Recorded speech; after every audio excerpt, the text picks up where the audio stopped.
Alors, on est parachat Balak. Alors la parachat Balak, elle démarre de la manière suivante. Vayar Balak ben Tzipor. A vu Balak, donc fils de Tzipor, et de Kol Asher Asa Israël et Emori, tout ce qu'avait fait Hachem à Emori aux Amoréens. Vayagor Moab ibn Aram. Et donc Vayagor Moab, il a eu peur Moab à cause du peuple d'Israël, ibn Aram Meod, qui ravou Ve'akos Moab ibn d'Israël. Donc il faut se remettre dans un contexte où là, les d'Israël sont sortis d'Égypte, ils sont passés par le désert, et là on va rentrer, donc on va devoir rentrer en Israël, et ils commencent à faire la guerre. Et ils ont donc ils ont envahi des territoires, et effectivement on arrive à la frontière de Balak, qui est le roi de Moab. Et là, qu'est-ce qui se passe? Donc, Vayomer Moab el Zikne Midian, donc il a fait appel aux sages de Midian, qui étaient en fait frontaliers avec eux, mais qui étaient en guerre aussi avec Midian. Ils ont dit, voilà, il y a un peuple qui arrive, il n'a pas dit qu'il s'agissait, mais c'est le peuple d'Israël, et ils sont en train de dévorer tout ce qui se trouve autour de nous, comme le shor, comme le taureau qui dévore les champs qui se trouvent autour. Et Taïrek a sadé les légumes qui s'y trouvent, Balak Ben Sipor, mais la Moab va étayer. On nous dit qu'à l'époque, que Balak c'était un sorcier aussi, il est devenu roi de Moab à cette époque. Vaishlach Malachim, donc il envoie une délégation, El Bilam, Abilam, Ben Beor, Pitoma, Asher Alanar, Eres, Benamou Likro, les morts, il Am Yatsam Israël, Médek Tissa et Enaretz, Voshem Mouli. Donc il a fait appel à Bilam, parce que, dit le commentaire, la Torah, parce que Bilam c'est un sorcier. Oui, on sait pertinemment, comme ça Balak c'est aussi, Balak c'est un sorcier, et aussi Bilam est un sorcier, et il savait pertinemment comment maudire les gens par sa parole, et comment bénir les gens par sa parole. Et tout ce qu'il disait, ça s'accomplissait. Donc il disait, voilà, j'ai fait appel à lui. Pourquoi il a fait appel à lui? Parce que Balak a vérifié, il a dit, la force du père d'Israël, la force de ce peuple, c'est la parole. Moi on dit que les Juifs, c'est les hommes du livre, mais ils ont aussi une force incroyable, et quand ils font appel à Dieu, Dieu leur répond instantanément, et donc ils ont une force par la parole, et ça, il fallait trouver absolument quelqu'un qui puisse contrecarrer cette puissance, ce pouvoir qui est la parole. Donc ils ont fait appel à Bilam, qui était un sorcier qui réussissait à maudire, etc. Et donc il a espéré maudire le cas d'Israël, et donc déchoir leur puissance. Donc il a dit, viens et maudis les Arali et Amazé, maudis-moi ce peuple, qui a ratou Mimini parce qu'il est plus fort que moi, plus puissant que moi, ou là, peut-être qu'on pourra le vaincre, le frapper, et le chasser de la terre, qui a alerté et d'achat tevarech mevorach, parce que je sais pertinemment que tout ce que tu bénis est béni, et ce que tu maudis est maudit. Ok. Donc ils se sont déplacés, donc les sages de Midian, de Moab, vers Midian, ils ont amené des sorcières avec eux. Vayavo le Bilak, et donc ils lui ont rapporté les paroles de Balak en lui disant, il faut absolument que tu maudisses ce peuple. Et qu'est-ce qui se passe? Il leur a dit, écoutez, dormez ici, je vais vous résumer, il leur a dit, dormez là, cette nuit, et je vous dirai ce que pense Hachem de cette histoire. Bon, il savait que Dieu était le Dieu des Juifs ou pas, des Hébreux, vous savez ou pas? Donc quand il a dit, je vais demander à Dieu, les gens de Midian, ils se sont sauvés. Ben non, parce qu'ils ont dit, il est incohérent ce monsieur-là. Il sait pertinemment que Dieu, c'est le Dieu d'Israël, on veut demander à Dieu, qui est le Dieu d'Israël, de les maudire, ce qui est impossible, donc ils sont sauvés. Et ceux qui sont restés, c'est les gens de Moab. Donc eux, ils étaient cohérents, mais lui, il était complètement inconscient. C'est vrai, c'est ça qu'on va voir cette inconscience, d'où elle vient cette inconscience de Bilam, et aussi de comprendre qu'est-ce qu'il a espéré. C'est incroyable, qu'est-ce qu'il a cru, quoi, qu'Hachem allait agréer ses prières et ses demandes, et c'est impossible, vous avez compris? Et donc, qu'est-ce qui se passe? Donc, il dit, écoutez, je vais rêver, je vais vous dire demain ce que Hachem m'a dit, ce que Dieu m'a dit. Pourquoi il devait rêver? Pourquoi il devait dormir? Pour rêver. Hein? Pour rêver. Ouais, parce que pourquoi c'est par le rêve que ça passe? Ils étaient prophètes par les rêves. Tous les prophètes étaient prophètes par le rêve. Ouais? Tous les prophètes. Sauf qui? Sauf Moshe Rabbeinu. Lui, il pouvait être en contact avec Hachem en pleine journée. Ouais, il pouvait parler directement. Le seul qui pouvait faire ça, c'était lui. Maintenant, qu'est-ce qui se passe? Il dit, je vais dormir. Mais pourquoi c'est par le sommeil que ça passe? Vous avez une idée ou pas? Hein? Comment? Ouais, mais pourquoi c'est... Oui, c'est vrai. Mais pourquoi c'est par le sommeil? Pourquoi on ne peut pas prophétiser en pleine journée Parce que notre âme de là, notre âme se détache, ouais. Il y a un rapprochement. Ouais. Alors, qu'est-ce qui fait écran entre Hachem et nous? Le corps. Ouais, c'est le corps. C'est le corps et le sechel, le cerveau. Quand vous réfléchissez, vous ne pouvez pas vous mettre en contact. total avec Hachem. Parce que vous êtes quelque chose, vous êtes humain. Eh ouais. Donc qu'est-ce qu'il faut faire? La Emouna, ouais, on va essayer d'expliquer comment on crée des contacts, ouais. Et aussi par le sommeil, parce que quand on dort, le corps est en sommeil. Donc là, on est en contact direct plus en contact avec Hachem. Ouais, comme la Gemara dit, que ce qui nous reste comme prophète aujourd'hui, c'est qui? C'est les enfants et les fous. La Gemara, pourquoi? Parce qu'un enfant, il n'a pas de cerveau, et il n'utilise pas beaucoup son cerveau, donc il est dans l'émotion directe. On dit que la vérité sur la bouche des enfants, mais c'est qu'ils sont très émettes, ils sont sincères et francs et tout ça, donc ils ont un contact avec Hachem dans cette véracité. Il n'y a pas de corps. Et le fou, il n'a pas de cerveau. Donc il peut directement être en contact avec Hachem parce qu'il y a quelque chose de Neshama, comme les autistes par exemple. Les autistes, ils peuvent exactement vous dire pourquoi ils sont venus sur Terre, qu'est-ce qu'ils font sur Terre, etc. parce qu'il n'y a pratiquement pas de corps. Ça va? Ils peuvent vous dire, voilà, j'ai fait de la Shonara, donc c'est pour ça que je ne parle pas, je suis venu réparer mes fautes, ils ressentent Hachem, et ils vous disent tout. Le livre d'Anaël, par exemple, c'est un des exemples pour expliquer qu'ils ont dit heureusement que l'informatique existe, et que par l'informatique, on a pu être en contact avec les hommes, parce qu'ils mettent leurs mains sur les claviers, et ils arrivent à être communiqués comme ça. Et ça veut dire que ils vous disent, et Anaël, elle connaissait toute la Torah. Ça veut dire que c'est une Neshama, elle n'a pratiquement pas son corps. Parce que vous savez pertinemment que la Gemara Nida dit qu'un enfant dans le ventre de sa mère, il apprend la Torah. Ouais. Et dès qu'il sort, il y a un ange qui le frappe sur le visage et qui lui fait oublier la Torah. Mais en vérité, c'est le contact avec la vie et la partie corporelle de l'homme qui l'empêche d'atteindre ce niveau. On oublie, en fait, on oublie rien, en fait, c'est pas qu'on oublie, c'est qu'on est coupé de cette connaissance. Mais la connaissance, elle est en nous, ça va? Donc qu'est-ce qu'il faut faire pour la rejoindre? C'est-à-dire, il faut travailler quoi? Oui, mais il faut travailler quoi? Il faut essentiellement nos midot, nos vertus. Ouais. Ça veut dire qu'en vérité, quand ça explique, le Rav Dessler, il ramène que les prophètes, ils avaient une telle capacité mentale à gouverner leur corps que leur corps n'avait plus d'emprise. Et donc il n'y a plus d'essai, donc directement lié avec Hachem. Ouais. Vous avez compris? Mais quand je réfléchis, je doute, etc., là je suis coupé. Mais quand j'ai une telle capacité mentale à maîtriser mon corps, c'est-à-dire argumenter ce que mon corps désire et d'arriver à le soumettre à ma volonté, mais intellectuellement je vous parle. Hein. Par exemple, j'ai des pulsions intellectuelles, j'ai des pulsions corporelles, mais je sais à quoi ça m'amène, je sais ce que je vais perdre, je sais donc j'explique à mon corps, écoute, c'est pas possible. Ça va? J'ai des émotions, j'ai des paramètres dans mon cerveau, je suis honnête, je suis droit dans ma façon d'exister, j'ai peur de perdre, et ça, ce sont des notions qui me permettent de contrôler cette pulsion. Et quand j'ai peur de perdre, tac, mon corps il s'arrête parce qu'il sait qu'il va perdre et on est en contact tous les deux. Mais c'est moi qui maîtrise. C'est pas mon corps qui soumet à mon cerveau des volontés et que mon cerveau il va exécuter ce que mon corps a envie. C'est l'inverse. Vous avez compris? La différence entre le rachat et le tzaddik, c'est ça la différence. Parce que le rachat, il est soumis à ses désirs. Donc il va intellectualiser des désirs qu'il va réaliser. Ouais, donc il est rachat. Toute la volonté qu'il a, c'est de réaliser sa vie dans le plaisir que ça lui procure, donc il se fiche de tout ce qui se passe autour de lui, l'intérêt c'est lui. Ouais. Donc son cerveau lui va le servir à exercer. Donc il peut être très très intelligent, mais au service de ses besoins, à ce moment-là c'est une catastrophe, il va détruire le monde celui-là. Alors que l'inverse, la cohérence est plus forte que le désir, j'analyse ce que je ressens, et là je suis en maîtrise, et là à ce moment-là je décide ou pas d'exercer ce que mon corps a envie.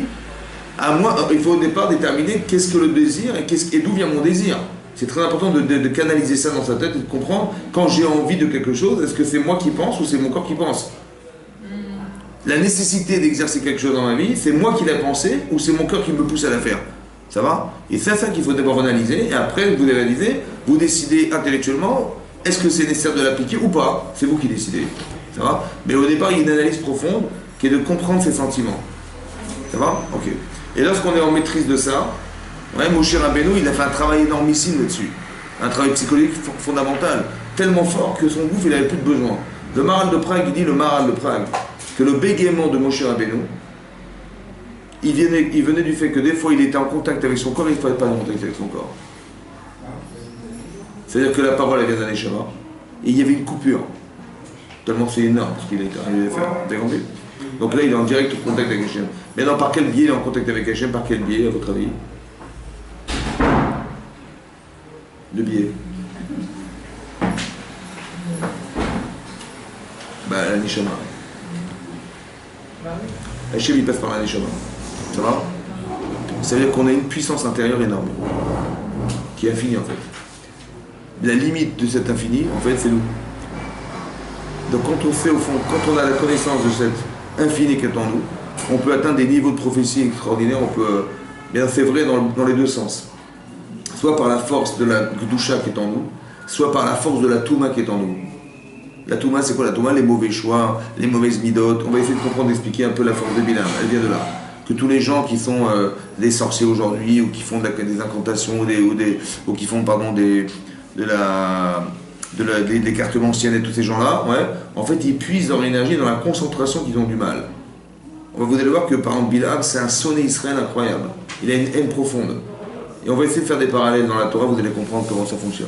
Ouais. Vous voyez comment ça fonctionne. Alors, ici, en tout cas, il fait appel à Bilam, ouais, parce qu'il sait pertinemment. Donc, qu'est-ce qu'il va faire? Bilam va dire, écoute, il va arriver, donc Hachem lui dira, écoute, n'y va pas. L'autre Imaïm ne va pas avec eux.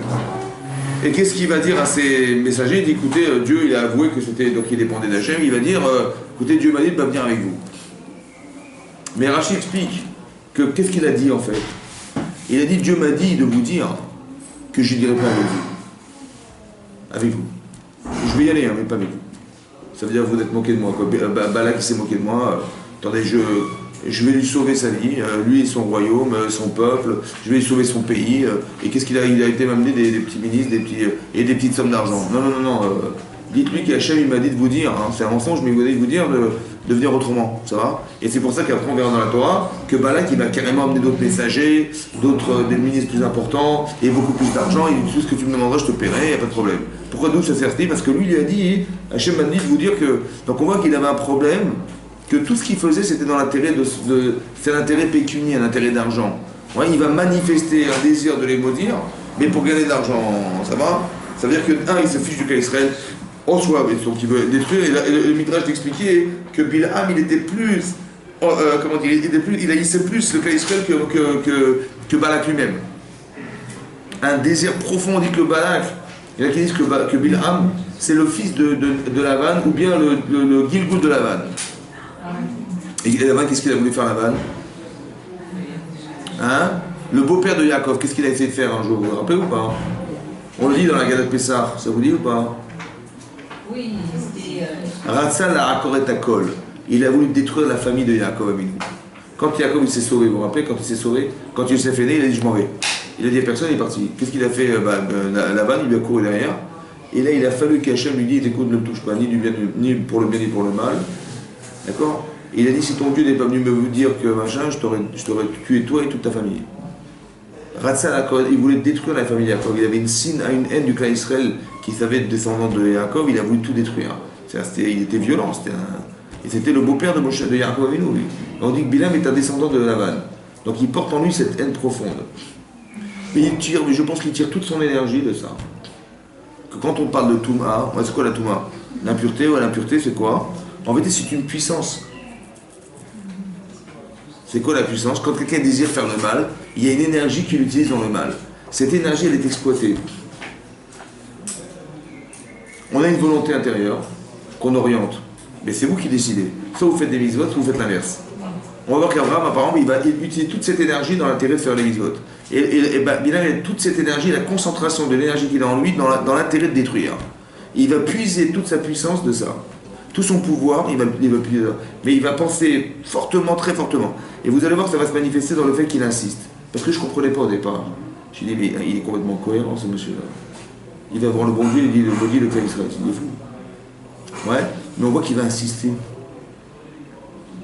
Ouais, Hachem lui dit, il n'y va pas. Il dit, bon, d'abord il dit, mais qui sont ces gens? Hachem lui dit, qui sont ces gens? Il dit, tiens, ça veut dire que Dieu, il ne sait pas tout. Donc je vais profiter d'un moment d'inadvertance, et hop, je vais dire une malédiction. La Gemara, comment elle s'appelle? Dans Brachot, elle dit là-bas que Bilham, il avait un tel pouvoir qu'il pouvait savoir exactement à quel instant Hachem se mettait en colère, et il voulait dire un mot. Il voulait dire Kalel, maudit, pour que ça s'applique.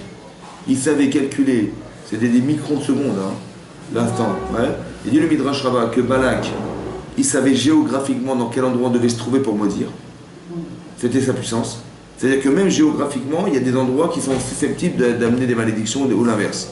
Et, comment vous dire, il y a des endroits. Et Bilham, il savait l'instant. Donc l'un, c'était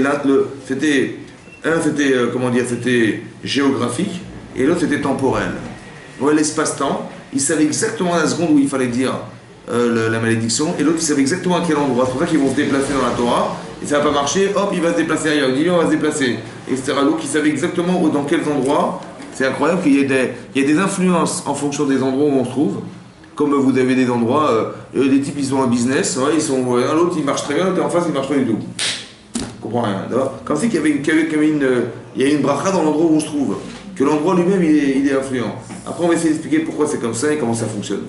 Alors, en tout cas, il en reste que quoi, ils ont essayé de me dire. Qu'est-ce qu'il a fait? Donc, il a renvoyé ces gens en disant je demande plus d'argent. Donc, il est revenu, il a demandé j'ai dit écoutez, donc là, il est revenu voir Hachem, il dit je t'en prie, j'en supplie, donc laisse-moi partir.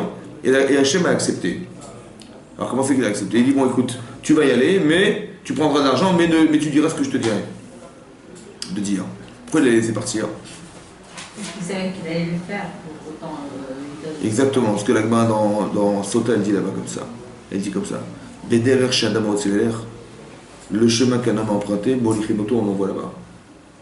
Ça veut dire qu'un homme, il est tellement libre qu'on lui organise ses choix. C'est ça qu'on apprend d'ici. Le type, il s'entête. J'ai dit, n'y va pas. Tu t'entêtes? Il dit, ok, tu vas y aller, vas-y. Vous avez compris, c'est incroyable. C'est-à-dire qu'un type, il peut réussir à faire quelque chose, il dit, tu vois, tu es avec moi. Et c'est l'inverse, en fait, on l'a laissé partir parce que c'est le choix que tu as choisi. On te laisse, vas-y, réalise. C'est incroyable. Vous avez compris? C'est un principe qu'il faut comprendre d'ici de Bilham. Mais on voit l'insistance. Qu'est-ce qu'il fait Hachem? Il se met en colère Hachem, il envoie un ange. Dit la Torah, pourquoi faire? Pour le bloquer. Mais il n'a pas permis à Bilham de le voir, il a permis à son ânesse de le voir. Pourquoi dit l'Agmara? Parce qu'un animal, il n'est pas surpris de voir des anges. C'est un truc de fou, quoi. Mais si un homme, il voyait un ange, qui t'arrive d'arto, son esprit se déchirait, il ne pourrait pas supporter, il mourrait de crise cardiaque. Donc il a permis. Mais les animaux, ils n'ont pas d'esprit. Donc il n'y a pas de contradiction, il n'y a pas de contraste. Donc ils ne sont pas choqués. Et donc effectivement, ils peuvent accepter de voir ces choses-là. Parce que nous, on est incapable de voir parce qu'on a un cerveau, et notre cerveau, il ne peut pas accepter de voir des choses qui sont contraires à ce qu'il est. Ça peut amener à des chocs émotionnels très puissants, donc on ne lui permet pas de voir. Comme ça dit Rashi. Maintenant, donc qu'est-ce qui se passe? Donc l'ânesse, elle voit cet ange qui lui bloque la route. Il a un sabre dans les mains, etc. Donc il lui bloque la route. Elle a peur, elle se penche à droite, à gauche, etc. Donc à 3 reprises, elle va carrément, elle va faire tomber Bilham, qui est sur son dos. Et qu'est-ce que fait Hachem? Il fait un miracle incroyable, il fait parler une ânesse. Dit la Torah, il fait parler. Et il faut se rappeler qu'il y avait les anges, il y avait les messagers de Bilham, de Balak qui étaient avec lui. Hein. Il a dit, il s'est tellement mis en colère Balak, il a dit, mais si j'avais un sabre, je t'aurais tué. Voilà ce qui est marqué dans la Torah. Et là, il a été ridicule. Parce que devant les ministres qui étaient venus, il a dit, si déjà une ânesse, il te faut un sabre pour les tuer, alors le clan Israël qui est notre ennemi, avec quoi tu vas le tuer? Vous avez compris? C'est-à-dire que ta parole ne vaut rien parce que tu es obligé d'avoir un sabre. Il s'est senti ridicule. Qu'est-ce que voulait faire Hachem en fait? Il voulait l'arrêter. Il voulait faire teshuva. C'est-à-dire que tout ce que fait Hachem, il s'acharne à lui mettre un ange. 1 fois, 2 fois, 3 fois. Après l'année, ça va carrément parler. Vous voyez tout ce que le chesed qu'il a fait Hachem pour lui sauver sa vie à celui-là. Et c'est un rachat ou pas? Alors si déjà ce rachat, Hachem, vous voyez comme il s'investit. Alors il faut toujours comprendre dans ce sens que tout ce qui nous arrive en fait c'est un investissement d'Hachem pour essayer de nous faire teshuva. Et l'Agma dit même pire que ça. L'Agma dans Rochot qui dit que les sadikim on les fait rêver des fois des choses qui ne sont pas belles à voir pour qu'ils se remettent en cause. Parce que quand on a fait un rêve, voilà, l'Agma dit que si on rêve tous les jours, mais quand on se rappelle de ses rêves, des fois c'est des angoisses, mais ça a été fait pour que Hachem il nous envoie des messages où il faut faire teshuva. Ce problème, tu as un problème à ce niveau-là, et toi, il recorrige-toi. Donc le rêve, en réalité, c'est par le biais de ce rêve qu'Hachem, il envoie des messages pour que la personne, elle se remette en cause. Ici, c'est pareil, mais ça, c'est dans son vécu. Il est arrivé problématique, 1, 2, 3, ouais, 3 fois à 3 reprises, et il a été bloqué 3 reprises. Et lui, monsieur, il s'entête, mais Hachem, il dit, mais n'y va pas, au final, tu vas mourir. Ouais. Et comme et on sait qu'il va mourir dans Parashat Matot, Bilham, il va être finalement assassiné. Les filles par le sabre. Comme il a voulu tuer l'ânesse par le sabre, il est mort par le sabre. Il n'est pas mort par la parole, ni par quoi que ce soit, par sa faiblesse. Incroyable. C'est-à-dire qu'il va disparaître. C'est-à-dire que, quelque part, il y a un principe de base qu'il faut comprendre, c'est que quand on s'acharne à penser que dans le mal, on va réussir, au final, ça ne marchera jamais. Donc d'ici, j'ai tiré un principe de base qu'il faut comprendre, il faut assimiler, que la Avera n'apporte aucun avenir serein et réalisable. La Avera n'apporte aucun avenir serein et réalisable. Et Hachem, il le sait, il dit comme, arrête-toi, stop. Il dit non, j'y vais. Et il est suicidaire, vous avez compris? La Avera n'apporte rien de positif. Il n'y a pas une Avera dans le monde qui a un avenir. C'est ça que ça veut dire. Une faute. Il n'y a pas une faute. Essayez de réfléchir aux Averotes, aux fautes qui existent. Essayez de comprendre que ça n'a pas d'avenir. C'est pour ça que la Torah l'interdit. Parce qu'Hachem, il sait ce qui nous fait vivre et il sait ce qui nous tue. Donc il dit, ça ne rentre pas là-dedans. Ça va? Donc c'est un chesed de nouveau. Et même quand un homme il s'entête à penser qu'il a raison, Hachem, il lui envoie des obstacles, comme ici, pour lui dire stop, arrête-toi. Et qu'un homme, il a la lucidité de voir qu'au final, on lui envoie des messages. On lui dit stop, il faut qu'il le comprenne. Donc que son désir de faute, il ne soit pas plus fort que la conscience qu'il a de voir qu'on veut l'arrêter. Et des gens qui sont extérieurs, ils le voient souvent, et les gens qui le vivent intérieurement, ils ne se rendent pas compte. Parce qu'ils ont un projet, parce qu'ils ont des projets personnels qu'ils amènent à faire des fois des bêtises. Ouais. Et la personne qui s'est dit, mais il est incohérent, et celui qui est dedans, il ne se rend pas compte. C'est pour ça que des fois, c'est très important que quand vous voyez des gens comme ça, il faut leur dire, écoute, tu vois pas ce qui se passe autour de toi, tu veux pas qu'on te mette des barrières, on te mette des bâtons dans les roues, pour que tu réfléchisses et que tu t'arrêtes. Ils ne comprennent pas. Et ils ne comprennent pas. Les gens ne comprennent pas. Ouais. Ils ne se mettent pas à ce niveau. Parce qu'il n'y a pas d'émouna. 2, parce qu'ils n'ont pas ce réflexe de se rendre compte quand on leur envoie des messages. Et 3, parce qu'ils sont prisonniers de leur désir. Même si on leur dit, même moi des fois je bouscule des gens, ouais. Je répète, ça m'énerve. Il faut pas leur dire ce qui les dérange. Oui, parce que ça les dérange. Il faut leur faire comprendre que ce qu'ils ont pensé n'a pas de sens. Et là, ils peuvent commencer à raisonner. Ou il faut leur montrer combien c'est difficile de vivre ce qu'ils vivent et qu'est-ce que ça va entraîner fondamentalement, et que ces mécanismes-là, il faut les intégrer dans son cerveau. Parce que c'est de cette manière qu'on peut les libérer. Il faut que ça résonne. Et des fois, le raisonnement, mais il faut mettre une émotion dans le raisonnement. Pas dire de façon... parce qu'il y a des gens qui vont vous dire oui, tu as raison, mais je m'en fiche. Oui, c'est moralisateur. Non, mais même, ils vont dire oui, tu as raison, mais je m'en fiche. Et alors, donc il faut aussi mettre une émotion à l'intérieur du raisonnement pour que l'émotion refoule l'émotion. Le type, il est porté par l'émotion, il n'arrive pas à réfléchir. Donc, des fois, c'est tellement prenant que son cerveau, il ne marche plus. Comme des gens ils tombent amoureux d'une femme pas cachée ou pas bien, le type il veut absolument l'épouser, le type tu lui dis mais c'est pas possible, et le type il veut rien savoir. On dit l'amour aveugle, c'est le type, le désir de cette femme est tellement puissant en lui qu'il voit, où il va s'intellectualiser, où il va trouver des arguments forts pour dire que c'est possible, ou bien il va pas vouloir accepter. Donc tu dis mais tu peux pas lui dire, tu peux pas avec des raisonnements raisonner des gens pareils qui sont pas dans le raisonnement. Donc il faut utiliser des arguments forts qui sont des arguments même des fois lui faire peur. Hein? Dans l'exemple que vous précisez, qu'est-ce qu'il faudrait dire? Il faut que la personne comprenne que d'abord il faut lui expliquer tout ce que ça va engendrer autour de lui. Par exemple, ses parents, il ne peut pas contredire à la fois de respecter son père et sa mère et de leur proposer de vivre une vie avec cette femme qui est contraire à leurs principes. Donc d'un côté, cette femme tu vas la gagner, mais tu vas perdre tes parents. Tu vois? Maintenant, est-ce que tu penses que c'est la seule au monde? Parce que les gens ils sont sûrs que c'est la seule, ça va? Est-ce que tu penses qu'il y a des millions de femmes, tu crois que c'est elle, il n'y a que elle, ouais, etc. Après, donc, lui faire peur, dire, ok, tu vas gagner ça, mais tu te rends compte que ta descendance s'arrête là. Tu vois, il faut des émotions, que la personne, elle ressent quelque chose. Et elle puisse contrebalancer une émotion, c'est comme la balance, et le désir est trop fort qu'il va tout contrebalancer. Donc, il faut mettre de l'autre côté du poids émotionnel pour contrebalancer un désir.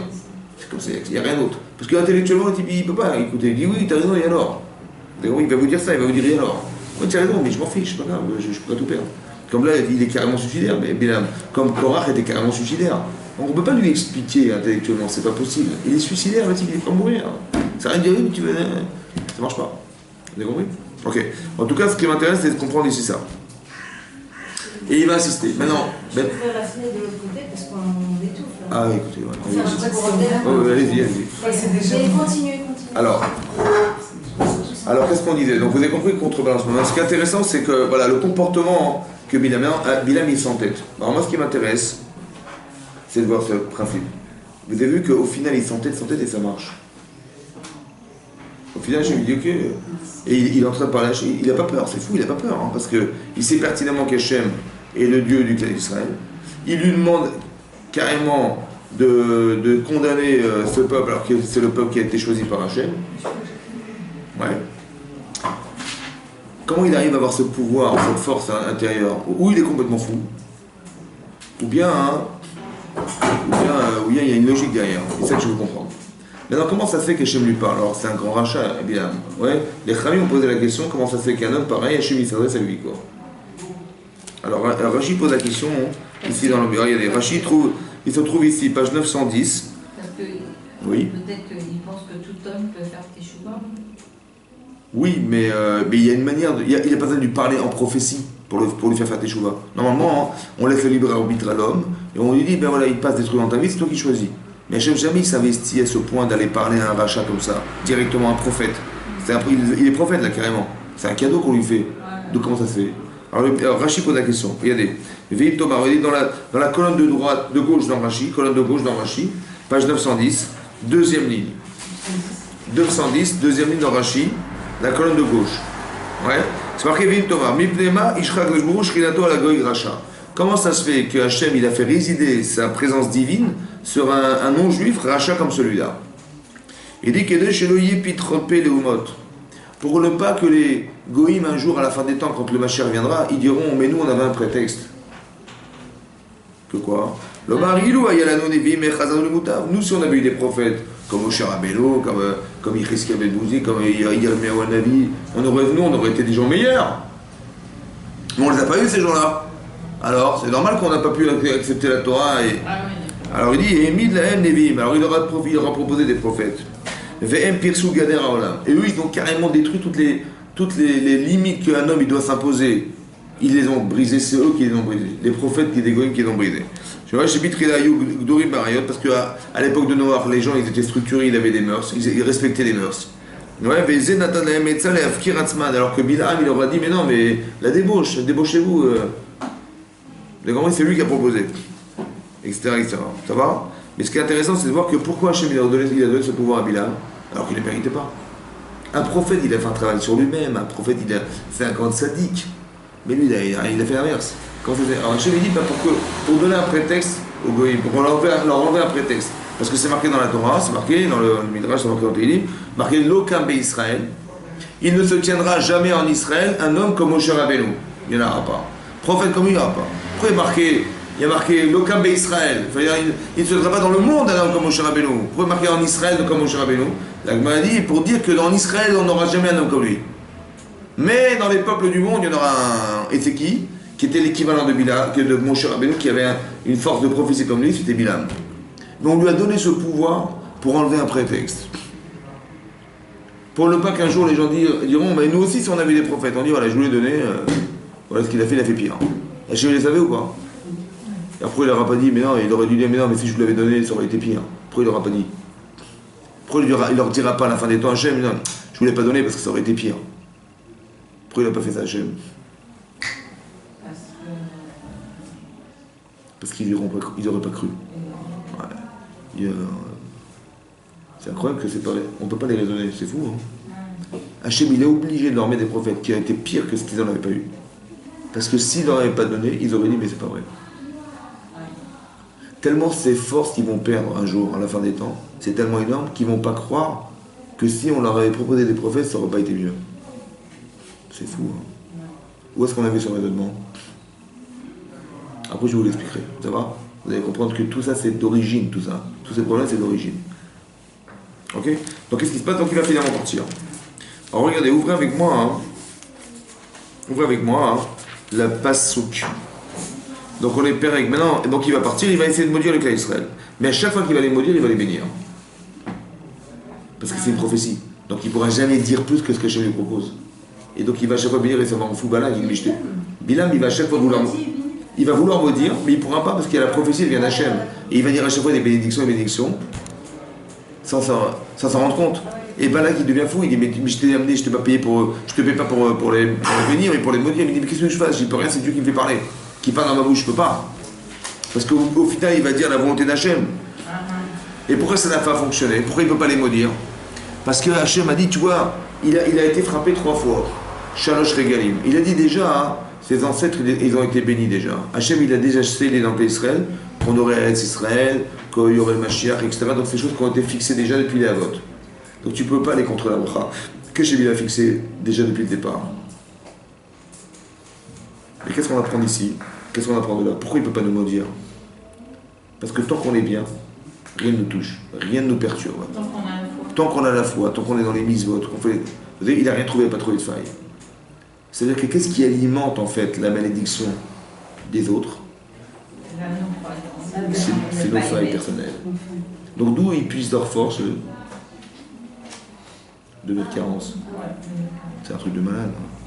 Hein. Que la Touma qui est régénérée dans le monde et qui va engager ceux qui ne supportent pas et qui va les faire réussir, c'est la force qu'on leur a donnée par le manque de bien qu'on n'a pas réalisé dans sa vie. Comme c'est qu'il y avait des vases communicants, le mal n'existe pas, il est simplement le ressort de ce qui n'a pas été bien fait. Quand on ne va pas au bout des choses, on crée du bien, mais ce qui n'a pas été réalisé, c'est l'expression du mal. Je ne parle pas du mal en soi, je parle même de ce qu'on n'a pas réalisé en bien. Ce manque de bien, il est récupéré par les autres. La vera qu'on a réalisée, elle est récupérée par la force, la puissance. Parce que quand on fait une faute dans sa vie, on met une énergie qui aurait dû normalement être utilisée pour le bien, et on l'inverse, on l'utilise pour le mal. Cette énergie, elle est négative. Elle va être exploitée par les gens qui sont des Eshaïm. Ça va leur donner du pouvoir. Ce principe-là, il est marqué dans la paracha. Toute la puissance que Bilam y dégage, elle vient du mal qu'on n'a pas réalisé en soi, ou le mal qu'on a exercé derrière soi. Ça va? Et ça, ils vont épuiser cette énergie-là, elle existe. Ils vont vouloir l'utiliser contre nous. Ça veut dire que l'incohérence de Bilam, elle est gérée par quoi? Pourquoi il va les maudire? Parce que c'est pas possible qu'ils ne vont pas faire une faute. Il y aura bien une accusation contre eux. Et bien je vais profiter de cette accusation divine pour foutre un mot là-dedans et hop, ça va s'appliquer. C'est ça qu'il a pensé. C'est-à-dire qu'il n'a aucun pouvoir personnel. Vous comprenez ce que je veux dire? Le seul pouvoir qu'il a, c'est l'exploitation du mal qui a été orchestré par le clan d'Israël. Et lui va l'exploiter pour aller les maudire et les détruire. Vous avez compris ça? Hein? Donc ça veut dire que ça doit nous encourager, nous, à faire des mitzvot au maximum. Et bien les faire. Parce que je dis oui, je fais des mitzvot, je fais Shabbat, je fais machin, ou je fais n'importe quoi des mitzvot que je fais, mais je les fais bon, je les fais comme je peux. Hein. Mais tu te rends compte de ce que tu organises autour de toi. Ça veut dire que tu donnes un pouvoir de destruction à ceux qui veulent te détruire. C'est spirituel ce que je vous dis, mais c'est comme ça que ça se passe. Il y a des vases communicants, c'est dingue. Hein. Regardez Passouk, regardez Perek Kavbet, page 914. Perek Kavbet, Passouk Kavbet.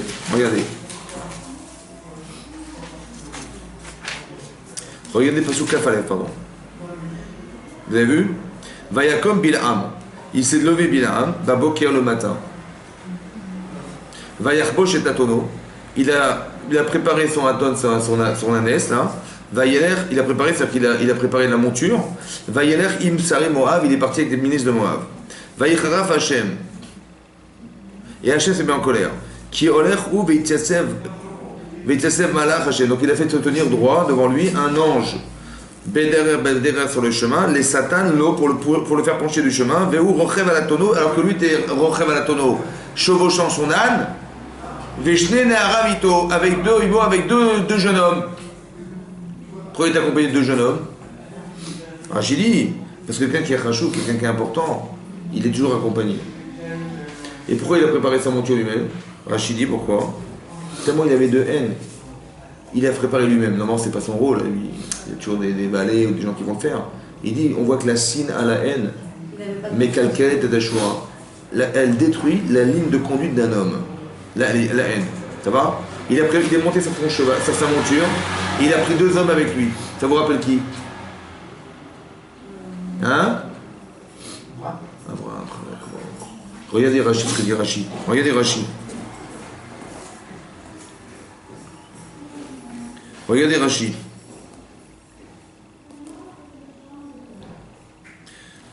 Rachid se trouve ici. Alors je retrouve Rachid. Voilà. Vaïchbosh et Ramo. Vous avez vu? Pasuk, donc c'est Pasuk Kafaleh dans Rachid, la colonne de droite, quatrième ligne. Vaïchbosh et Ramo. Et Tatono. Mikan Shasina Mekalkelet Dashura. Vous avez vu que la haine, elle détruit la ligne de conduite des hommes. Normalement, c'était pas lui faire ça. Il est tellement sonné, il va faire lui-même et préparer son cheval. Ouais, chez Chibesh et Trasmo, que lui-même il a monté sa monture. Il dit Amar El Jbourou, Hachem, il a dit. Vous voyez ce qu'il dit Hachem? Il dit Racha Gvar kadmecha Avram Aviem. Il t'a déjà devancé Avram, notre père. Chez Neymar, Vayashkem Avram Aboker. Avram il s'est levé tôt le matin. Pour faire? Pour aller sacrifier son fils. Vayachbosh et Chamo. Et lui-même il a préparé sa monture. Qu'est-ce qu'il a voulu dire, Hachem? Hachem il a dit, il t'a déjà devancé Avram. Lui-même il a préparé sa monture. Et lui-même il a... Qu'est-ce qu'il est en train de dire, Hachem? Combien il y avait de gens qui l'ont accompagné Abraham? Il y avait Eliezer et Ishmaël. Regardez la parashat Vayera. Regardez la parashat Vayera. Regardez la parashat Vayera. Vous allez voir le parallèle qui est incroyable. Regardez, Pasouk.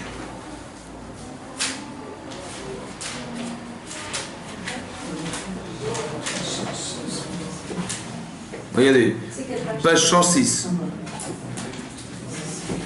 Page 106, regardez, page 106, le verset numéro 3. C'est marqué, Vayashkem Avram Aboker. Après qu'Hachem lui dit, Kartnaït Bincha, prends ton fils, je t'en prie, et sacrifie-le, etc. Il a dit, il s'est levé tôt le matin. Vayashkem Avram Aboker.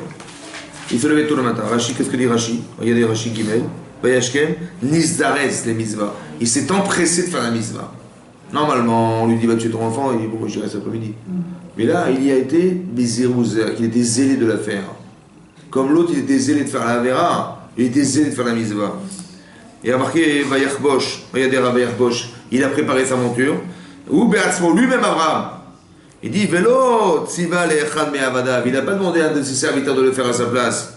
Pourquoi? Chez Ava Mekalket Ashura. Que l'amour de la mitzvah, elle a détruit la ligne de conduite qu'il devait avoir.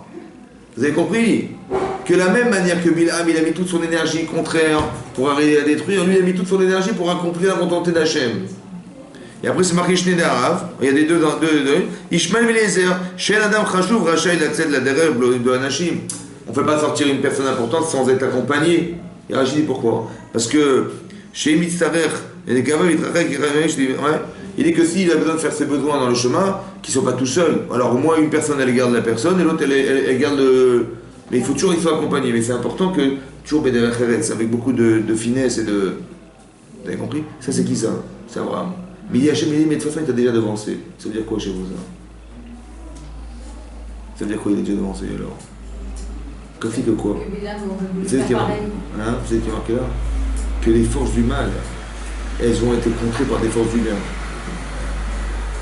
Quand tu fais des mitzvot, tu sais ce que tu fabriques? Tu fabriques quelque chose qui va pouvoir contrer un jour un type qui va vouloir nous détruire. C'est marqué là. Ça. Il dit, t'as déjà devancé Abraham. C'est-à-dire que lui, quand il a fait la mitzvah qu'on lui a proposé, et pourquoi on lui a proposé de faire la mitzvah pareil? Vous savez pourquoi maintenant? On le sait pourquoi. Parce qu'un jour, Bilam, il va vouloir nous maudire. Il va vouloir nous détruire. Alors il faut que toi tu fasses ça. D'où c'est marqué ça? Regardez ce qui est marqué. Regardez comment Hachem il a dit la chose. Ouvrez la page 104. Page 104. Marqué Vaï Achar Advarim Haele. Après ces paroles, Vaïlokim Nitzat Abraham, Hachem va éprouver Abraham. Vaïomer Enav, il lui dit Abraham, Vaïomer Ineni, Vaïomer Kartna et Bincha. Mot à mot, ça veut dire quoi Kartna? Prends, je t'en prie, et bitra ton fils. Quoi, ça veut dire quoi, je t'en prie? Prends, je t'en prie, prends ton fils, tue-le. Je t'en prie. Hein? C'est logique ça? Il aide à faire la mitzvah. Je t'en prie. Je t'en prie, c'est quoi? Rends-moi service. Je t'en prie. Que service? Regardez Rashi. Regardez Rashi. Kartna, pasuk bet, dans Rashi. Kartna. En-na et la lachon bakasha. Quand vous verrez marquer le mot na dans la Torah, c'est la lachon bakasha, c'est un langage de demande. Hachem il te demande, je te supplie de faire ce que je te demande. Pourquoi? Amalo bebakasha mimcha. Comment on dit bebakasha? Avec ta demande, mimcha de toi. Amotli bezianissa, je t'en prie, tiens cette épreuve. Hachem il le prévient, je t'en prie, tiens l'épreuve. Pourquoi? Pourquoi chez nous, Arishonim, Arishonot, Loyou Mamash. Pas qu'après les gens diront, tu vois, le cas Israël c'était bidon, il n'y avait pas de Mamash. Je t'en prie, tiens. Pourquoi? Pour pas qu'un jour on dise, pourquoi tu as choisi le cas Israël? Et pourquoi pas nous? Ça veut dire que la question de la haine des autres, que Hachem il a choisi le cas Israël, il dit, je t'en prie, fais-le, comme ça je leur prouverai au moins que j'ai eu raison de le faire. Regardez l'humilité d'Hachem. Mais regardez aussi que quelque part, Hachem il est obligé de se justifier. C'est un truc de fou qui a marqué là. Karnaï Bilcha, je t'en prie, prends-le. Comme ça, je ne saurais quoi leur dire. Tellement il est honnête avec les gens, il sait combien quelle la peine qu'il organise. Qu'au moins ils reconnaissent que j'ai choisi pas pour rien. Je t'en prie, fais-le. Mais aussi, je t'en prie, pourquoi? Parce que Bilam, il va faire l'inverse. Qui c'est qui va contrôler cette force-là? Ben, c'est Abraham. Vous avez vu comment ça marche? Vous avez vu comment on exploite nos mitzvot?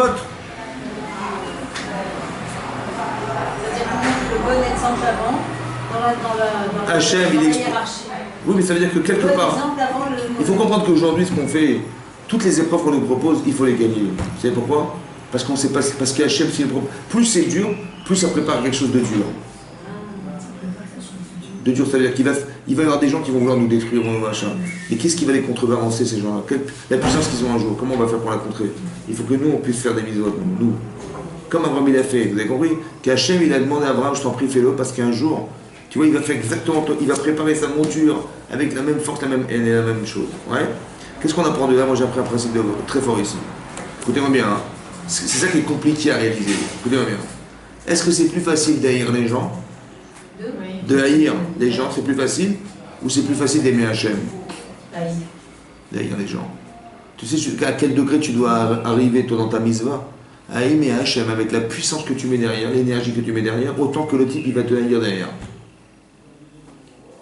Il a préparé son cheval, tout seul. Il n'a pas demandé à quelqu'un. Tellement il avait de haine du clan Israël. Ça va? Il voulait les détruire, combien il avait envie.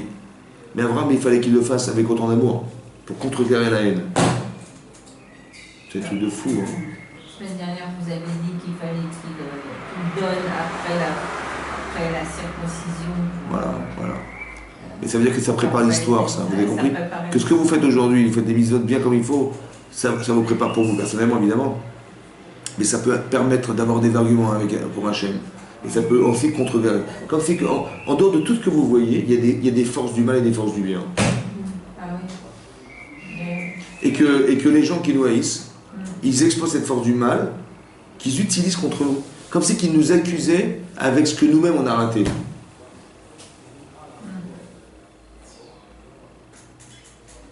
Tu dis, mais comment il arrive à avoir une force, machin, ouais, Daesh, ouais, machin. En fait, ils font simplement l'expression de l'exploitation de ce qu'on a raté d'être. Mais pourquoi vous dites que. C'est fou, hein? Ils prennent l'énergie de ce qu'on a raté. Parce qu'ils n'ont pas de force. Regardez, je vais vous le prouver. Regardez, ouvrez la parachat. Ouvrez la parachat. Toldot.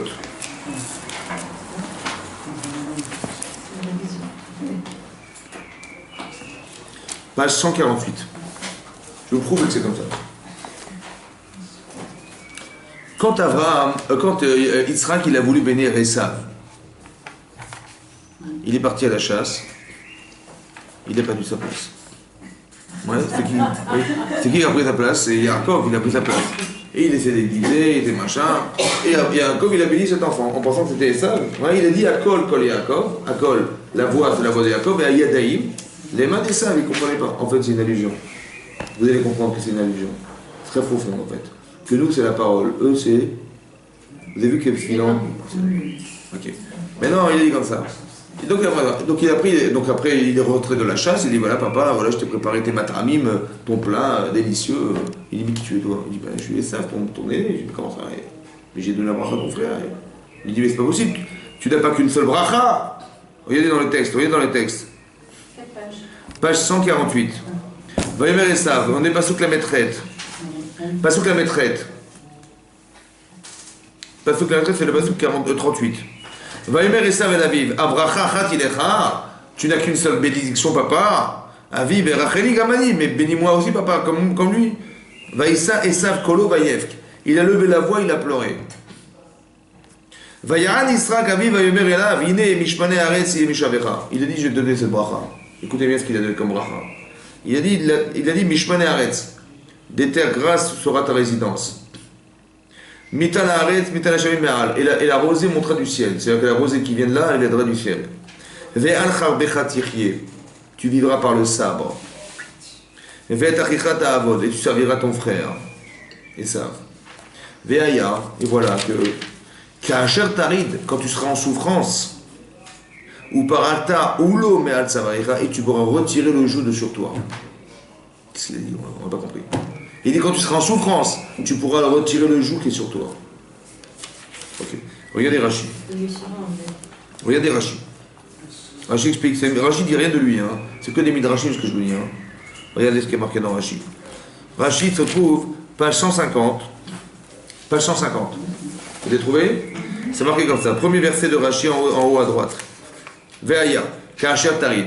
Voilà que lorsque tu seras en souffrance. Quelle souffrance? De quoi il parle? Rashi dit comme ça. La shon sahar. C'est un langage de souffrance. Tarid. Ouais, qui est mot arid besichi.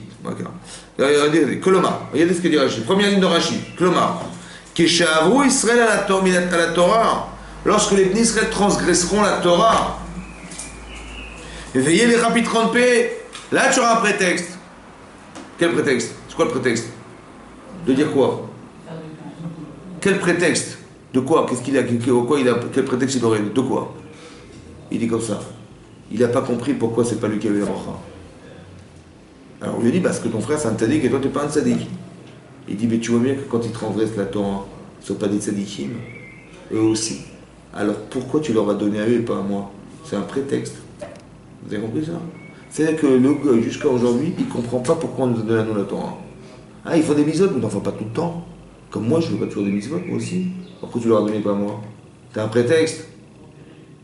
Alors qu'est-ce qui se passe? Alors, Yeshlecha Pitronpe, tu as un prétexte listaer à la brachot chez Natal, tu as un prétexte sur les brachot qu'on t'a prises. Alors, parakta oulo. Alors tu vas pouvoir utiliser ton sabre. C'est-à-dire que qu'est-ce que c'est que la violence des non-juifs contre nous? C'est quoi cette violence? D'où elle vient cette violence? C'est ça? C'est-à-dire quelle est l'énergie que je lui donne pour pouvoir me taper dessus? Vous avez compris, c'est de là que j'ai tiré. C'est ça, Bilam. Il dit, mais toute la force qu'il a, il n'a aucune force, lui. Et ça, il n'a aucune force. Sa puissance contre moi, c'est celle que je lui ai donnée. Quand je fais une avéra, je lui donne un pouvoir. C'est qu'il y a marqué ça dans Rashi ou pas? Le sabre des sabres, il n'a aucune force. C'est moi qui lui donne cette puissance. Mais là, comment lui, ça s'articule dans son cerveau? Comment ça marche? Vous savez comment ça marche? Lui, il croit, hein, que finalement, quand il nous tape dessus, un, il fait la volonté d'Hachem, et deux, ben, c'est parce que quelque part, tu vois bien que c'est moi qui méritais, donc je vais te détruire, parce que tu m'as piqué. Tu m'as volé la bracha. Vous avez compris ce que je veux dire? Pour eux, on est des voleurs. Et pourquoi ils nous tapent dessus toute la journée? Parce qu'on est des voleurs. On est des menteurs. On est des tricheurs. Mais pourquoi c'est ça? Parce que Yaakov, la manifestation qu'il a eue, c'est de montrer que on a carrément pillé la bracha de Esav. Oui ou non? Bah oui. En vérité, c'est le Hémet, c'est ça le Hémet ou c'est faux? C'est la vérité ou c'est faux? Ce qu'il pense, c'est vrai ou c'est faux? Ouais, c'est vrai. Ou c'est faux? Bah, c'est vrai pour lui, mais c'est faux pour nous. Alors pourquoi c'est faux? Bah, parce qu'il n'a pas mérité, parce que... Alors, je vais t'expliquer pourquoi c'est faux. Un jour, Yaakov, il a eu son frère Esav, qui était l'aîné, qui normalement c'était lui le Bechor, c'était lui l'aîné, c'est lui qui devait représenter la Torah. C'est lui le Beth Amikdash, c'est lui tout ça. Qu'est-ce qu'il avait? Il baise et Bechor. Il a dénigré la Mizot. Qu'est-ce qu'il a fait Yaakov? Il a récupéré ce droit d'aise, il l'a acheté. Oui, il a acheté. Très bien. Donc c'est qui Esav en vérité? C'est qui joue le rôle d'Esav? Bah, Yaakov. En vérité, Yaakov, c'est la conjugaison de Yaakov et Esav. C'est quoi la conjugaison des deux? C'est quoi? Hein? C'est quoi aujourd'hui? C'est quoi? Vous savez ce que c'est? Non? C'est Israël. Mais pourquoi? Parce que, en vérité, Yaakov, c'est un Yoshevo Alim. Yaakov, c'est un intellectuel. Il n'est pas fait pour travailler dans les champs, on est dans les trucs directs. Ça va comme son frère, il n'a pas pris ce pouvoir qui est le pouvoir de la terre. C'est lui qui l'a récupéré. Donc il est les deux. Mais il est en conflit permanent entre les deux personnages. Mais quand il a lutté contre Esav et qu'il a gagné d'être Israël, ça veut dire la conjugaison des deux êtres. Comme si que le projet divin c'était au départ qu'il y ait deux hommes, et au final il s'est avéré qu'il n'y en a qu'un. Vous comprenez ou pas? Donc quand Yaakov, maintenant il a récupéré la bracha d'Esav, mais son père il était persuadé qu'il devait donner à Esav lui-même. Mais quand il a béni Yaakov et Yitzhak, il a béni Esav, il a béni qui au final? Mais oui, puisque c'est lui qui l'a prise. Donc comment tu voulais faire qu'on récupère la bracha si ce n'est qu'on la prenne comme ça? Parce que son père, il voulait absolument penser que c'était Esav qui devait la récupérer. Mais son père ne savait pas que les Esav c'était Yaakov. Donc on est obligé de tricher. Vous comprenez ou pas? Mais c'était légitime ou pas? Bien sûr. C'est pas une tricherie. C'est de permettre à son père de lui donner la bracha qu'elle devait revenir. En fait, Israël voulait la donner à Yaakov. À Esav. Mais il a donné à Esav. Il voulait donner à Esav, mais il a donné à Esav. Mais oui. Mais il a donné à Esav ou pas? Non. Bien sûr. Il a donné au Esav qui est en Yaakov. C'est ce qu'il faut comprendre. Il a donné à Esav ou pas? Bien sûr qu'il a donné à Esav. Je vais vous expliquer un truc clair. Le Rav Dessler, il est comme ça. Écoutez bien. Le Rav Dessler, il est comme ça. Yaakov, il a trompé son père ou pas? Oui. En lui faisant croire qu'il était qui? C'est ça. Donc si Yaakov, il a fait croire à son père qu'il est Esav. Et son père, il pense qu'il est Esav. Donc à qui va donner la bracha à son père? Donc, ok, donc c'est Esav qui va la recevoir. Donc à quoi il sert ce déguisement? Il est à 2 mètres de lui, ok, mais lui il pense que c'est Esav. Donc il va penser Esav, donc il va donner Esav. À cause de ça qu'il se déguise. Vous comprenez ou pas? Donc il ne devrait pas y en vouloir, il savait, mais de toute façon c'était pour. Mais il a reçu Esav cette bracha ou pas? Bah oui, il a reçu. Ben non. En deuxième, vous l'avez dit. Non, mais la bracha qui est la première bracha. Ah, Et Abraham, il ferait voulait donner la bracha à Esav. Mais lui il pensait qu'en face de lui il y avait Esav. Ouais. Donc maximum qu'il va réussir à faire Yaakov, c'est de faire croire à son père qu'il est Esav. Mais il n'est pas Esav. Donc son père il va penser Esav, donc il va donner Esav. Donc c'est Esav qui va recevoir, donc ça sert à rien ce cinéma. Vous avez compris ou pas? Ça c'est une chose. Pourquoi Hachem il a fait de cette manière? Pourquoi Hachem il a rendu aveugle son père? Pour qu'il la donne. Mais ça sert à rien. Parce qu'au final il va donner à Esav. Vous avez compris ou pas? En vérité non. En vérité il va la donner à Yaakov qui est Esav. Parce que Esav n'existe pas. Il a refusé la Bechora. Vous comprenez ce que je veux dire? La tricherie, en vérité, de façon extérieure, ça paraît une grande tricherie. Mais de l'intérieur, il faut comprendre de l'intérieur. C'est ça que les goïms ne comprennent pas. De l'intérieur, parce que Esav va Comprendre de l'intérieur. Qu'en vérité, nous, on connaît un. Déjà, nous, on ne comprend pas dans les. Vous avez compris? Non, parce qu'en fait, Non. Esav avait refusé. Attendez, je vous explique. Yaakov, il y avait au départ, il y a 2 personnages. Il y a Yaakov et Esav. Ça va? Maintenant, Esav, il décide d'être un rachat. Ça veut dire qu'il se fout de tout ce qui se passe. En fait, il est victime de son caractère, malheureusement. Mais il fallait qu'il y ait 2 personnages. Pourquoi? Parce que j'ai un corps et j'ai une neshama. C'est qui la neshama ici? C'est Yaakov. Et c'est qui le corps? C'est ça qu'il voulait Israël. Il voulait que l'un, il entretienne le corps du clan Israël, et l'autre, il étudie les Shem Shamaïm, et l'autre, il éclaire la neshama avec l'Israël et les Shem Shamaïm. Et que l'un soit dépendant de l'autre. Parce que Yaakov il est dans sa tente, mais il ne peut pas survivre, donc il faut qu'Esav l'entretienne. Et Esav, s'il entretient la vie de Yaakov, il ne peut pas non plus apprendre la Torah, donc Yaakov il va l'entretenir aussi spirituellement. Et c'est le complément de l'un dans l'autre. Ce problème, c'est qu'Esav il a refusé ce complément. Il a carrément s'est coupé le clan Israël. Vous comprenez ou pas? Donc qu'est-ce qui s'est passé? Donc Yaakov est obligé de prendre la charge que l'autre il est. Est-ce que vous comprenez? Maintenant, qu'est-ce qu'il a été obligé de faire? Récupérer. Mais son père, il pensait pertinemment que la bracha de revenir à Esav. Mais il ne savait pas que c'est Yaakov qui avait récupéré cette potentialité de bracha. Donc quand il s'est déguisé, en vérité, il a permis à son père de lui donner quelque chose. Quand son père il s'est trompé ou pas, Yitzhak? Donc la tricherie de Yaakov, c'est l'expression de tromper celui qui s'est trompé. Est-ce que vous comprenez ça? J'ai trompé celui qui s'est trompé, je lui ai permis. Voilà. Il a soulagé. Exactement. Il a aidé son père en le trompant. Ça, c'est le sens profond des choses. Mais quand tu vois de l'extérieur, tu es un voyou. Un voyou. Qu'est-ce qui regarde comme ça? Ben ils savent. Mais qui c'est qui regarde comme ça? Les descendants des savent. Ils ne savent pas eux, mais c'est comme ça qu'ils nous voient. Parce qu'à l'origine, ils savent, il a fait un cri, Saraka Gedola Marad Meod. Et je vous traduis en français. Saraka, un cri. Gedola, grand, Mara, amer, Admeod jusqu'à l'extrême. Et bien ça a été très loin dans lui. Jusqu'à maintenant. C'est que la haine, jusqu'à Bilam, jusqu'à tout ça, ça va jusqu'à ça. Vous avez compris ou pas? On traîne ça encore. Mais, bien sûr. Mais alors, si parce qu'eux, ils voient de l'extérieur, mais nous, on doit le comprendre de l'intérieur. Et Hachem, il est d'accord, bien sûr, parce qu'il a rendu aveugle son père. C'est pour qu'il lui donne un bras, donc il est d'accord. Seulement, quand tu lis de l'extérieur, tu vois de l'extérieur, c'est un voyou. C'est des voleurs. Quand on a dit dans Sévénishma, on est des tricheurs. Qui c'est qui peut ne pas voler? Qui c'est qui peut ne pas tuer? C'est n'importe quoi. Mais eux, ils ont réfléchi comme ils sont eux-mêmes. Mais nous, on n'est pas comme ça, nous. On descend d'Yaakov Avinu, on descend d'Abraham Avinu. Non, mais c'est la faute d'Israël, alors. Quoi? C'est la faute d'Israël. Bah, Yitzhak, il a pensé bien faire. On va pas rentrer dans l'histoire, mais l'expliquer comme ça. Je vais expliquer un truc. Yitzhak, c'est un grand tzaddik. Il dit comme ça. Les brachot, c'est pas fait pour les tzaddikim. Un tzaddik, il doit réussir à faire de sa vie les choix de sa vie. T'as pas besoin de bracha. Tout ce que tu pourras faire sans la bracha d'Hachem, ça sera toi. Alors, faut pas donner brachot à Yaakov, c'est de Esav. Lui, il est faible, il est fragile. Donc, on va l'aider, donner des brachot. Ouais, la Emouna, donner la bracha, il est par Nasatova, machin, tout ça, pourquoi? Au moins, il va te dire merci Hachem, il va retrouver Hachem. Mais toi, t'as pas besoin de ça, toi, au contraire. Plus on t'aide, plus on pourra dire, mais c'était pas toi. Donc, le tzaddik, c'est l'inverse. Il veut pas de brachot, lui. Vous avez compris, c'est l'inverse. Il veut réussir par lui-même, il veut pas qu'on l'aide. Donc, Yaakov, il a Esav, il a dit, mais il faut donner la bracha, comment dire, à Esav, évidemment. Sa femme, elle pensait comme lui ou pas? Non. Non. Pourquoi elle pensait pas comme lui? Et elle avait raison. Parce qu'écoutez-moi bien, la bracha du monde, elle dépend de quoi? De la Torah. La bracha du monde, elle dépend de la Torah. Le monde, il tourne grâce à la Torah.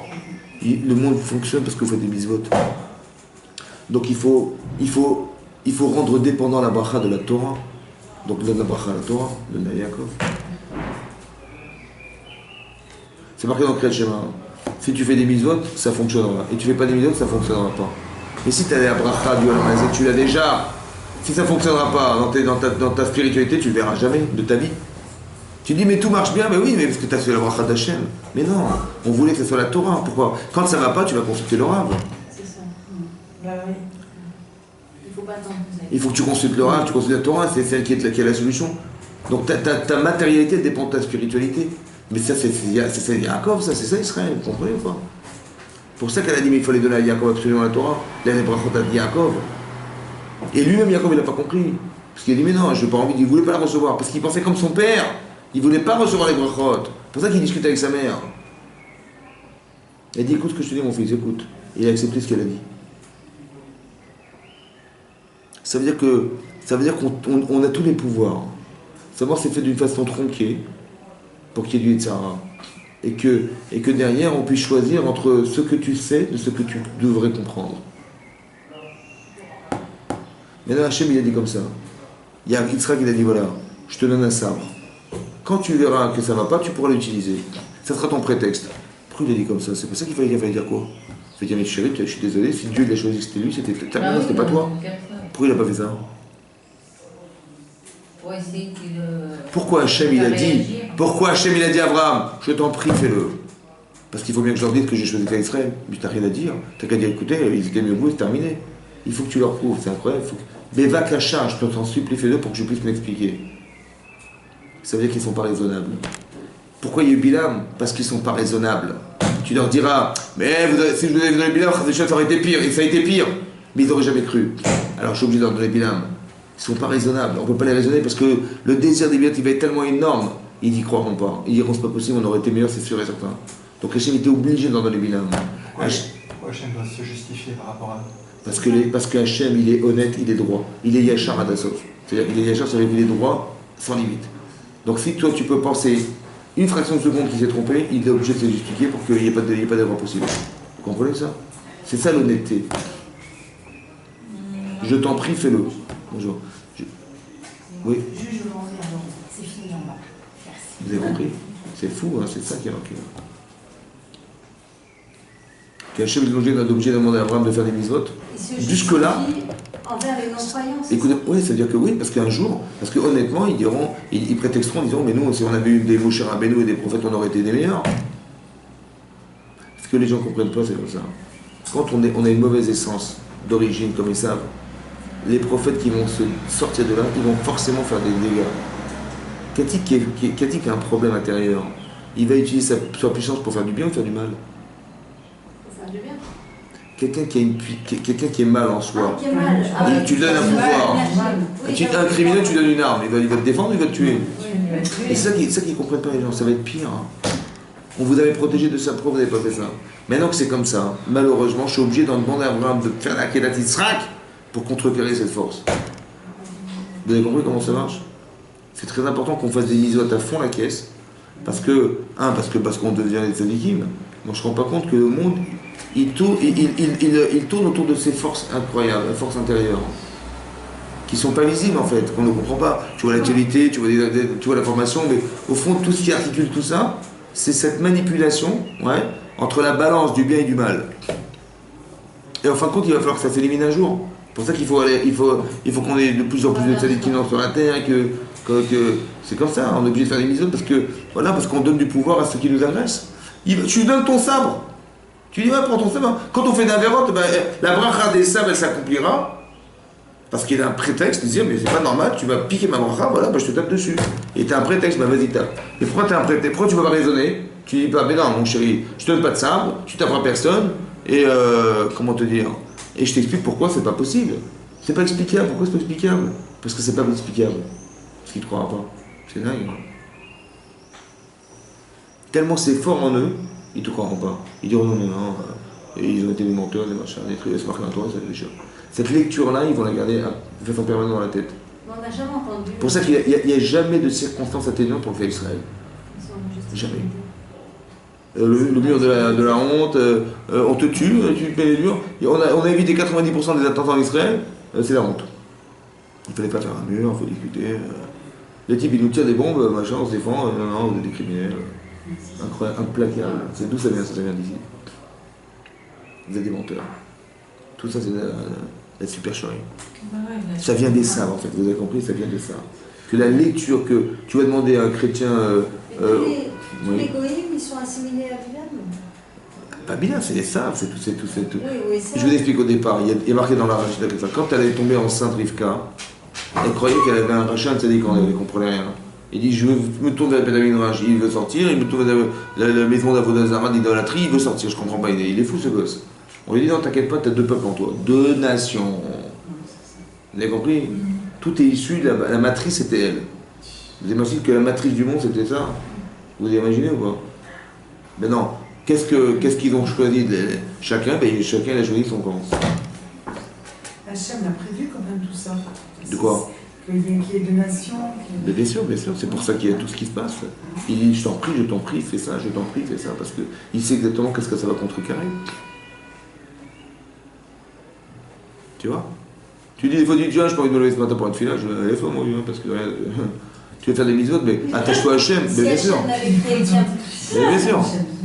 Ça donne des forces parce qu'on sait ce qu'on gagne. C'est ça. Si Hachem n'avait créé qu'un peuple, enfin que le bien, on n'aurait jamais fait de. C'était impossible. C'est impossible. Non, parce qu'il faut trouver le choix. C'est impossible. Il y a du Yetzirah, c'est obligatoire. Il y a des tendances, on n'est pas parfait, c'est obligatoire. Parce qu'il y a un travail de perfection de soi, donc il y a une tendance négative qui est obligatoire pour faire un choix. Il faut que vous compreniez que vous n'êtes que la somme de vos choix. C'est tout ce que vous. Votre lamaba, c'est que la somme du bon choix. C'est tout. Donc on apprend la Torah pour faire des bons choix. Donc j'ai le cerveau construit parce que j'ai une logique, j'ai la connaissance qui me permet d'accéder à cette logique et de l'exprimer et de faire des choses positives dans ma vie. C'est tout. Ouais. Mais nous, on n'est que ça, on n'est que rien, on n'est rien d'autre. Tout ce que vous avez autour de vous n'est que le produit de ce qu'Hachem a créé et on vous demande d'exercer quelque chose en vous qui vous permet d'accéder au Emet. C'est tout. Ouais. Et comment on peut faire changer d'avis à un enfant là? Je vois mon neveu, au départ, j'étais contente parce qu'il était en Allemagne, il était dans une école Lubavitch et tout ça. Ma soeur a changé d'école, après, par la suite. Et là, maintenant, je lui dis, tu vas à la synagogue? Avant, il allait à la synagogue le dimanche, il aimait les synagogues. Il a quel âge? 8 ans. Bah, 8 ans, c'est petit. Et il aime plus, il m'a dit non, je veux pas y aller. Ouais, bah, il faut le motiver avec des petits bonbons. Des petits bonbons? Ouais. Des cadeaux, des petits cadeaux. On peut pas le raisonner, donc la seule manière, c'est de l'attirer par des besoins qu'il a. Je lui ai dit, tu sais, si tu fais ta bar mitzvah, tu auras des grands cadeaux. Voilà. Et ma soeur, il ne faut pas lui dire ça, il ne faut pas l'acheter. Si, il faut l'acheter. Parce que si je ne l'achète pas, il va être pire. Il faut l'acheter. En vérité, il n'a pas été acheté par l'inverse. Ah oui, c'est ça. Donc il vaut mieux l'acheter dans le bon que dans le mal. Non? De toute façon, il n'a pas les moyens de pouvoir se raisonner. Donc il vaut mieux l'acheter dans le bien qu'en acheter dans le mal. De toute façon, il est acheté. Pas acheté, hein. Il est acheté. Vous avez compris? Très important pour moi. Donc c'est ça l'origine, vous avez compris? C'est ça qui donne toute la force à Bilam. En fait, son entêtement à la Avera, c'est toute sa puissance. C'est fou, hein? Il va puiser l'énergie de sa prophétie dans la Touma. Dans la haine et dans la méchanceté. Alors que nous, c'est l'inverse. La doucha, ça veut dire de dire on va être droit avec soi-même, on va être juste avec soi, on va se concentrer sur ce qui est émet. Et eux, ils vont se concentrer sur ce qui est faux. Mais le faux a une puissance. Parce que quand je fais une bêtise dans ma vie, je crée une énergie négative. C'est une énergie qui vient de moi en fait. C'est-à-dire comme c'est qu'on est dans l'exploitation de tout ce que nous sommes. On a une puissance intérieure qui existe, qui est la neshama. Et quand on fait des mises on crée du positif. Comme je vous avais dit, le déluge il s'est déclenché un jour parce que la terre était remplie de vols. Comme ça c'est marqué dans la Torah. Que la terre était remplie de vols. Pas remplie de vols, de voleurs, pas de vols. Remplie de vols. Batimale Aretz Ramas. La terre était remplie de vols. Pas de vols, de voleurs. Oui. Et Hachem il crée le déluge. Pourquoi il crée le déluge? On n'a pas compris. Il aurait dû faire que les gens qui ont fait des bêtises, ils meurent. Et ceux qui n'ont pas fait, ils vivent. Bon, ils se retrouvent à 8 dans le monde. Pourquoi il est obligé de créer le déluge? Pour effacer le... Alors on a dit comme ça, exactement, que le déluge en fait, hein, ouais, il fallait évacuer ce rouard. Quand on fait des mitzvot, on crée un désir, c'est fou. Hein. Et tu dis, tiens, je suis dans la synagogue, je sais pas pourquoi. Et tiens, j'avais envie d'écouter un cours, d'où ça vient? Ça vient d'un courant qui a été déclenché par un désir de mitzvah. Et je supporte ce courant et ça me donne envie. Et l'inverse aussi est vrai. Quand vous voyez des phénomènes incroyables, qu'au départ, il y a 30 ans, l'homosexualité, c'était pas supportable. Aujourd'hui, on ne croit pas. Mais qu'est-ce qui s'est passé entre les deux? Comment intellectuellement tu ne supportais pas, tu supportes? Comment ça se fait? Parce que ça s'est tellement développé que ça devient, il y a un rouard, un esprit de compréhension. Ça fait partie de l'espace-temps dans lequel on est. Maintenant, il faut balayer cet esprit-là pour que les enfants de Noir qui vont survivre, ils ne vont pas tomber dans ce panneau. C'est ça le déluge, vous comprenez? C'est quoi le déluge en fait? Le déluge, c'est exactement l'image de la terre avant la création du monde, avant la création de... La terre était pleine d'eau. Et vers voir Elohim, le souffle divin flottait au-dessus de la mer, de l'eau. C'est-à-dire que la terre était remplie d'eau. Hachem a séparé l'eau. Et qu'est-ce qu'on a fait dans le déluge? On a représenté l'image qui était au départ. Comme si on recommençait à zéro. On a éliminé le roi. Vous comprenez ça? Ça, il ne le fera plus jamais, Hachem. Pourquoi il ne le refera plus? Hein? Pourquoi il a fait ça? Pourquoi il l'a promis? Parce qu'il a fait pourquoi? C'est pas la peine de le refaire. Pourquoi? Parce qu'il y a déjà... Parce qu'on a la Torah. La Torah? Tu peux changer l'esprit par la Torah. Quand tu comprends autrement, tu crées quelque chose qui va refouler. Tu n'as plus besoin du déluge. Parce que la Teshuvah est possible, parce qu'on a la Torah. C'est de la force, la Torah, ça c'est dingue. Hein. On n'a plus besoin de passer par le déluge, parce que quand tu étudies la Torah, tu deviens cohérent. Et quand tu deviens cohérent, tu refoules le mal. Donc tu combles le vide. Donc le pouvoir que l'autre il a plus, il ne peut plus bouger. T'as compris ça? Parce que la Torah existe. On n'a plus besoin de passer par le déluge, il a dit je promets, je ne recommencerai plus. Ça va? Juste que tu saches que quand tu vois l'arc-en-ciel, c'est que normalement il y a un problème, mais bon, tu as la Torah, alors je peux te promettre. Encore des signes, etc. pour nous faire tes choix. Vous avez compris? Oui, mais par exemple, Esav, il était juif aussi. Il n'y a pas de juifs. Juifs, c'est à partir de... Même Abraham, même Israël, ils ne sont pas des juifs. Ouais. Mais il n'y avait pas la Torah. Ils avaient la Torah, ouais. Ils avaient la Torah depuis Adam. Mais elle était réservée à une élite de personnes. Parce que la Torah était transmise de Adam à Noach. Comme c'est marqué, Hachem, il a dit à Noach, les animaux purs, tu les comptes par 2 et les animaux impurs par 7. Mais d'où tu sais que c'est quoi pur, impur? C'est ce qui est consommable, cacher et pas cacher. Mais d'où il savait? Hein? Alors la Gemara dit, il y avait Rashi ramène de Midrash qu'il connaissait la Torah. Shem et Ever, ils ont ouvert une yeshiva. Mais Shem et Ever, c'était les enfants de qui? De Noach. Donc il leur a appris la Torah. Et Avram, il a étudié à 52 ans la Torah. Il est parti à la yeshiva de Shem et Ever. Mais il y avait la Torah. Mais c'était réservé que Abraham, Sarah, Yaakov, les enfants, c'est tout, basta. Personne ne connaît la Torah. C'est comme le Zohar. Le Zohar aujourd'hui il a été révélé, mais avant que Rabbi Shimon il écrit le Zohar, avant c'était réservé qu'il y ait une élite de personnes. Le Zohar a été donné depuis le Mont Sinaï. Mais il a été transmis écrit à partir d'un certain moment dans l'histoire, parce que c'est nécessaire. Mais en vérité, le Zohar, c'était les secrets de la Torah, il fallait surtout pas que les gens le connaissent. Parce qu'il ne faut pas les mettre entre n'importe quelle main, c'était grave. Vous avez compris? Un homme, par exemple, qui va au collège, qui étudie et qui fait du mal, comment est-ce possible? C'est grave. Rien, bien sûr. C'est-à-dire qu'il étudie comment on fait des singeries. Ouais. Ah, c'est pas possible, il ne peut pas étudier la Torah à la fois se contredire comme ça. C'est-à-dire que la Torah qu'il étudie, ça ne marche pas. Parce que vous savez ce que dit le Rav Dessler, je vais vous expliquer. Le Rav Dessler, il est comme ça. D'où les prophètes, ils ont une puissance forte. Ouais. Comment quelqu'un il arrive à prophétiser un jour? Oui.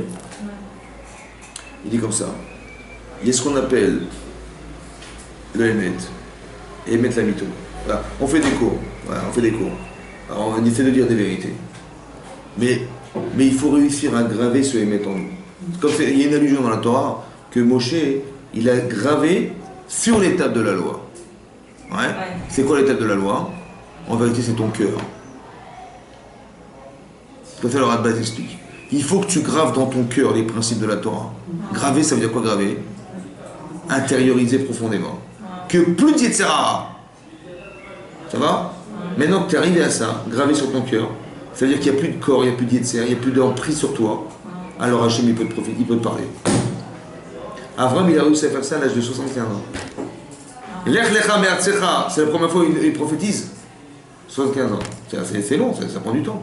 Tous les prophètes, Moshe Rabbeinu, il est arrivé à un summum de compréhension de soi et de maîtrise du Hémet, est tellement gravé en lui qu'il même le jour, il parle avec Hachem direct. Il n'y a pas de Yetzer, vous comprenez pas? Il n'y a pas de Yetzer, il n'y a pas d'ambiguïté, il n'y a rien. Il n'y a rien qui alimente le mal, rien. Ben, il est en contact direct avec Hachem. Mais le seul qui a réussi à faire ça, dans l'absolu, c'était Moshe. Les autres, ils avaient aussi Myriam, c'est quand ils dormaient. Tu vois, que Hachem il apparaissait. Ils avaient une conscience d'un message qu'ils comprenaient à travers une prophétie. Ça va? Mais ça veut dire que c'était possible. Mais il faut un travail sur soi-même. Il faut être des tzadikim, il faut être des gens. Et là, on a un contact. Parce qu'en vérité, le contact, il est à l'intérieur de soi. Vous comprenez? Le contact avec Hachem, il est déjà dans ta neshama. Il faut juste créer le lien. Il faut que tu perces. Comment? Non. Je veux dire, même il y a des gens qui ont des rois HaKodesh, qu'on appelle rois HaKodesh, mais pas de la prophétie. Non. Pas de la prophétie. Non. Vous avez compris? C'était ça le truc que je voulais vous expliquer ce soir. Vous avez compris? C'est ça la sorcellerie. Ouais, la sorcellerie, c'est un pouvoir qui existe, mais qui en vérité n'a de raison d'être que parce qu'il y a un manque de tov, ou bien il y a des avérotes qui sont faites. C'est ça qui est marqué là. La faute, le pouvoir de la faute. Tu vois, il s'est pressé d'aller, il s'est pressé de préparer sa monture, etc. Il puise en lui l'énergie négative pour s'inspirer de ça et avoir un contact avec la force avec Hachem. Mais dans le mal. Mais vous avez compris pourquoi? Parce que l'énergie qui a mal été utilisée, elle a un sens. Et elle peut lui permettre d'accéder. Parce qu'en vérité, au fond, elle est une doucha. Parce que vous allez voir que les parallèles entre la haine et l'amour, la jalousie, la convoitise et le fait de faire du bien autour de soi, etc. Il y a toujours des équivalences. Mais c'est toujours de la doucha au départ, seulement mal utilisé. À l'inverse. Tu dis, je peux faire du chesed, faire du bien, et je peux me faire du bien. Quand quelqu'un dit, hein, un type il vient en couple, il dit, j'aime ma femme. Tu aimes quoi chez elle? Ben, j'aime ma femme. Mais si tu l'aimes comme tu aimes le poulet, ben, j'aime le poulet, j'adore le poulet grillé. Arrête, j'adore le poulet, tu aimes quoi? Ben, je m'aime à travers le poulet. Peut-être que j'aime ma femme parce que je m'aime à travers elle, mais je l'aime pas. Ben, c'est grave, hein. Donc, vous avez compris, des fois, des amalgames comme ça, on peut faire dans sa vie. On croit qu'on l'aime, en fait, on s'aime. La sorcellerie ne peut pas atteindre des gens, des tzadikim. C'est pour ça que c'est assourd d'utiliser la sorcellerie. On n'a pas le droit d'aller voir des cartes mentionnées, etc. Oui. Parce qu'il faut que tu saches que leur énergie est puisée de tes erreurs. Donc tu ne peux pas les voir. Et ils vont te dire des vérités, hein. Sans le savoir, quelqu'un peut faire de la sorcellerie Comment? Ah oui, c'est un pouvoir, bien sûr. C'est un pouvoir qui existe, ouais. Mais ça ne peut pas atteindre des gens qui font des mitzvot, comme vous dites. Mais non, parce que s'il n'y a pas de faille, ça ne peut pas l'atteindre. Il ne peut pas y avoir Essav qui va dire, tiens, j'ai un prétexte, il n'y a pas de prétexte, il n'y a rien. Oui, c'est ça que je voulais vous expliquer. Qu'Essav va dire, ah bah tiens, j'ai un prétexte, il a fait des bêtises. Seulement si on fait des bêtises. Des avérotes, là, c'est ça, on est touché. On leur donne un pouvoir, vous avez compris? Comme le clan d'Israël. Pourquoi ils sont devenus des esclaves en Égypte? Parce qu'ils se sont assimilés. Mais tu ne te rends pas compte que quand tu t'assimiles, tu donnes un pouvoir à Essav et tu donnes un pouvoir à Paro. Il va te rendre esclave. Pourquoi il t'a rendu esclave? Parce que tu as donné tout ton dévolu à cet homme. Alors Rachel a fait exprès que tu deviennes l'esclave de cet homme. Comme ça tu diras, tu vois, tu t'es trompé, reviens chez moi. Vous avez compris? C'est très organisé. Razak, est-ce que c'est possible que quelqu'un qui soit vraiment très très mauvais